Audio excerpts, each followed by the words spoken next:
ఇచ్చి చక్కగా ఉన్న తెలంగాణలో ఉడుముల్లాగా తెచ్చి మనకి అవస్థలు తెచ్చిపెడతా ఉన్నారు.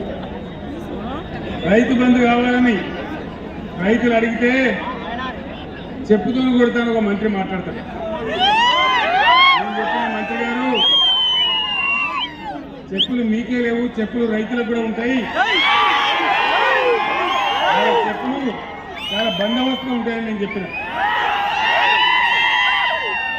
బీఆర్ఎస్ పరిపాలనలో బీఆర్ఎస్ 10 ఏళ్ళ అధికారంలో ఉంటే తెలంగాణ రాష్ట్రంలో 18 పంటలకు ఏమాత్రం వెనక ముందు కాకుండా బ్రహ్మాండంగా సాగరాల కట్టంత నీళ్ళిచ్చి పంటలు పండించినాం, బంగారు పంటలు పండించినాం.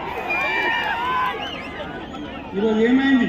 సాగర్లో నీళ్లు ఉండే, ఇయ్యగలిగిన అవకాశం ఉండే, ఈ గద్దమ్మలకు దమ్ము లేక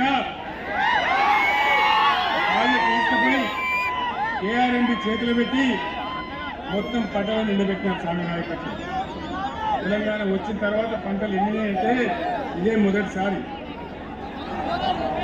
రైతు బంధులో దగా,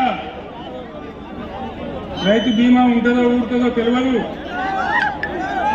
బ్రహ్మాండంగా కేసీఆర్ ఉన్నన్ని రోజులు రెప్ప పాటు కూడా పోని కరెంటు కట్కా బంద్ చేసినట్టే మాయమైపోయినాడు.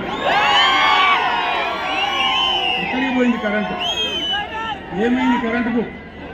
వీళ్ళు కొత్తగా గడ్డపారాలు బట్టి తవ్వి పనిచేసే అవసరం లేకున్నా కేసీఆర్ 9 ఏళ్ల పాటు ఇచ్చిన కరెంటులు కూడా నడిపించలేని అసమర్థులు ఈరోజు రాజ్యాన్ని వెళ్తా ఉన్నారు. మన రైతులు గమనించాలి 2 విషయాలు. ఒకటి, కరెంట్ ఎందుకు ఆగమవుతా ఉందని